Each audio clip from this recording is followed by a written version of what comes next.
الشباب أصبح في يعني أخذ الكسل هذا شيء اعتيادي عنده في حياته اليومية. الأوضاع الراهنة الآن ما بتخليش أو ما بتشجعش الواحد على أنه يبدأ مشروعه الخاص مثلا. البطالة نوعا ما صارت مرتفعة جدا عندنا هنا في اليمن.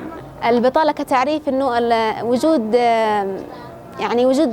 شباب متعلمين وقادرين على العمل بس ما يلقوش فرص عمل. من وجهة نظري البطالة لها أسباب كثير. ممكن تكون الأوضاع اللي تمر فيها البلد سواء من حروب أو كذا أو ما يمر به البلد بشكل عام. أيضا التأهيل أو المتطلبات اللي تطلبها الشركات من مؤهلات عالية، خبرات كبيرة، ما الشباب ما فيش عنده هذاك الخبرة. أسباب البطالة ممكن تكون متعلقة بعدة أسباب، من ضمنها اللي هو الوضع الراهن للبلاد. اللجوء الشباب يعني الأشياء غير يعني موجهة كتنمية له، كتطوير للذات، يعني سواء كان أثناء دراسته في الجامعة أو بعد الجامعة، ترفع نسبة البطالة. يعني الأصدقاء السيئين يعني والمسايرة وزي كذا. البطالة في لها عدة أسباب، من ضمنها الأوضاع الراهنة في اليمن، كمان عدم استقطاب المتميزين وأصحاب الخبرات، وأيضا أصحاب الخريجين سواء من الجامعات أو المدارس أو المعاهد، عدم منحهم فرص كثيرة في الدخول في عدة مجالات أو تطوير مواهبهم أو مستوياتهم. يمثل الشباب نسبة 32% من إجمالي سكان اليمن، الأمر الذي يزيد من أهمية هذه الفئة في المجتمع ويزيد من احتياجاتها الاقتصادية في واقع وصلت فيه معدلات البطالة إلى 32%. الآثار على الشباب إنه أنا يعني من أكبر المشكلات إن أنا أشوف شاب فارغ، تمام، لأنه السبب الآن ما بيكونش على الشاب وحده، بيكون على الشاب، على مستوى برضو المجتمع يكبر عليه، حتى قد يكون على مستوى البلد كامل.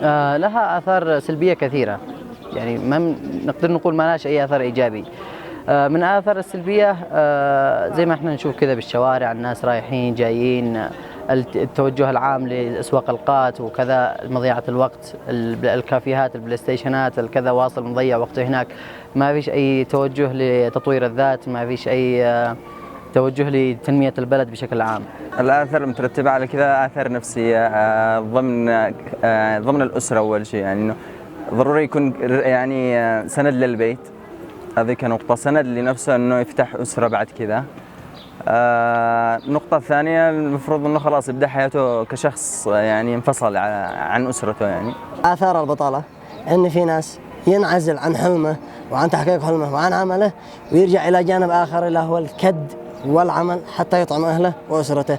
فمثلا أنا في جانبي الرياضي أحيانا ما نلقاش دعومات، ما نلقاش مصدر غير أن احنا نشتغل احنا يعني شخصيا.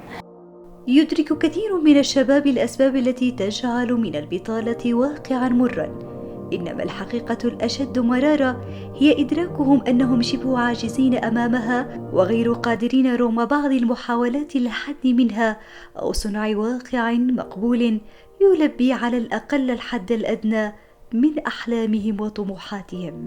بيحاول يستغل وقت فراغه بوقت إما يكون سيء مثلا، أو بيحاول يستبدله بمجالس التخزين أو القات، وبيكون طبعا الوقت ده ضايع بدون أي فائدة. الحل الرئيسي الدافع النفسي، قوي ذاتي مهما كان، ما فيش حاجة نقول صعبة أو مستحيلة أو شيء، ندفع أنفسنا للفاعل. الشباب ممكن إنه ما يتوقفش، يعني حتى لو ما حصلش الفرصة اليوم ولا بكرة ممكن يحصلها بعده، يستمر وبنفس الوقت بنفس المسار موازي. لازم يستمر بتطوير الذات، لازم يستمر بتطوير مهاراته سواء دراسة، تعليم، تدريب، يبحث عن فرص تدريب، هي أكثر الفرص اللي ممكن تأهله للقاء الوظيفة. ثانيا الدولة كان عليها أن توفر بعض الفرص الوظيفية، توفر بعض الفرص التدريب اللي تؤهل حتى لسوق العمل بشكل كامل. استغلال الوقت في التطوير بموجب يعني وجود شبكة النت، يعني رغم أنها شوية سيئة قد تكون سبب، بس أعتقد إنه تطوير الذات لو عنده عزيمة إنه بيدخل دورات أونلاين زي كذا. الفراغ اللي بالعصر هذا يمكن معهد، إذا هو معه خطة يعني تحديد أهدافه زي كذا، هذا اللي هو الشيء الأساسي. غير كذا يعني إذا ظل مساير أصحابه أقل الجامعة ممكن يسوء يعني لا أسوأ. المطلوب للعمل أو الشخص القادر على العمل ليس الشخص الذي يحصل على الشهادة أو من لديه الشهادة، ولكن الشخص الحاصل على الكفاءة. والآن المجتمعات الحديثة والمتطورة، الغرب، أوروبا، شرق آسيا، جميعها عندما تقدم على عمل لا تنظر إلى الشهادة كمعيار رئيسي ونهائي، ولكن ما يمتلك هذا الشخص من قدرات، من مؤهلات، من إمكانيات، من خبرات تطبيقية يمتلكها. في مجتمعنا اليمني حقيقة هناك قصور نوعا ما في هذه النقطة.